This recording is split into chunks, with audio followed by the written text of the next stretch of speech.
it stopped once again about 3 feet shy of her.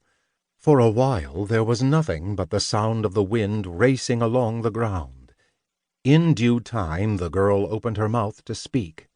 "I take it you're a drifter. You a hunter?" Her tone was defiant and full of daring, and yet also a touch worn. The rider sat on his horse but made no answer.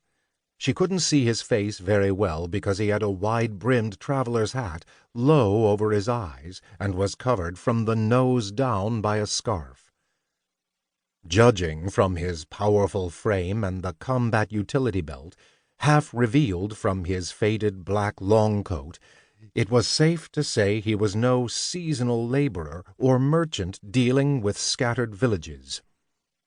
A blue pendant, hanging just below his scarf, reflected the girl's pensive expression. Her large eyes, fixed on the long sword strapped to his back, limning an elegant arc, quite different from the straight blades cherished by so many other hunters. It spoke of the vast expanses of time and space its owner had traveled. Disconcerted, perhaps, by the lack of response, the girl shouted, "That sword purely for show? If so, I'll take it off you to sell down at the next open market. Set her down." As if to say that, if that didn't get an answer out of him, then the time for talking is done, the girl took one step back with her right leg and crouched in preparation. The hand with the whip slowly rose to her side. The rider responded for the first time. "What do you want?" The girl's expression was one of amazement. Though the voice of her opponent was low, and she could barely pick it out over the snarling of the wind, it sounded like the voice of a 17 or 18-year-old youth. "What the hell? You're just a kid!" "Well, I'm still not going to show you any mercy. Show me what you've got." "So you're a bandit, then? You're awfully forthcoming for one." "You dolt! If I was looking for money, you think I'd go after a lousy drifter like you? I want to see how good you are." The wind shot with a sharp snap. The girl cracked her whip. It didn't look like she was doing any more than playing it out lightly with her wrist, but the whip twisted time and again like an ominous black serpent in the light of the setting sun. "Here I come. If you fancy some good eatin' in the village of Ransilva, you'll have to go through me first." The youth remained motionless atop his mount.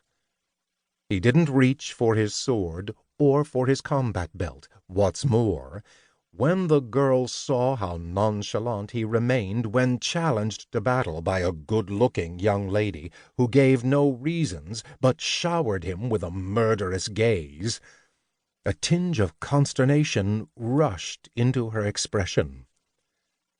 Letting out a rasp of breath, the girl struck with her whip.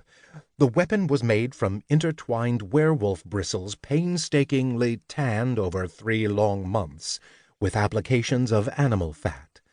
A direct hit from it would sunder flesh. "What the—" The girl leapt back.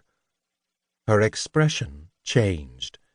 Her whip was supposed to strike the youth's left shoulder, but for some reason, just at the instant she saw it hit him, the whip changed direction and shot instead for her own left shoulder.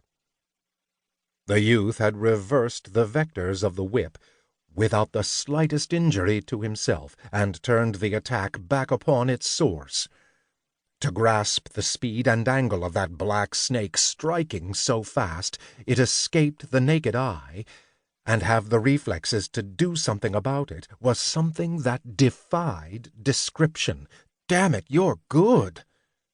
Worked by her right hand, the whip did not strike her shoulder, but danced back through thin air, yet the girl stood rooted to the spot and made no attempt at a second attack.